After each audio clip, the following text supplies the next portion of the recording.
It's week 4, and I hope you all are doing well. It looks like most of you are turning your stuff in pretty much on time. There are a couple three that they're having trouble getting their work done, but for the most part, you're doing pretty good. This week, instead of having a writing project, you just have two sample paper projects.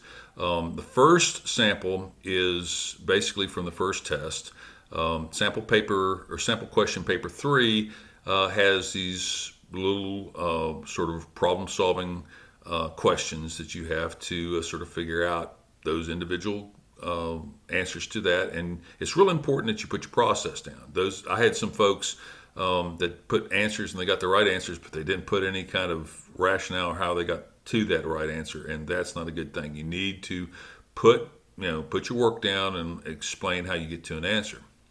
The second sample questions are from the second test, and they are from section B. So you need to sort of pay attention to that. There's some writing skills involved with that. You need to take a look and basically be able to do the main concept, intermediate concepts, those types of skills, and reading those passages.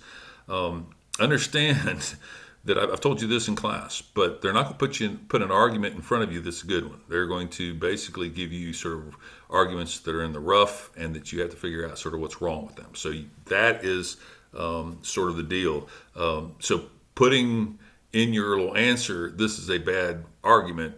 Well, yes, you're right, but that's not going to help you with your answer. So you need to, find out, give reasons why it's wrong, and of course your fallacies and other things that you're looking at will help you with that. I do need to let you know about something. We're going to be, or I'm going to be asked, along with Mr. Bush, to basically project your test scores. I'm not exactly sure how that's going to work.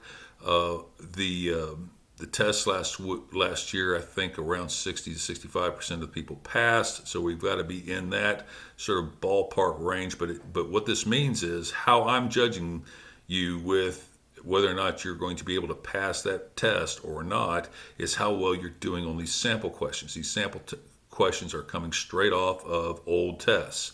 And so you need to spend time, do your best on them, turn them in.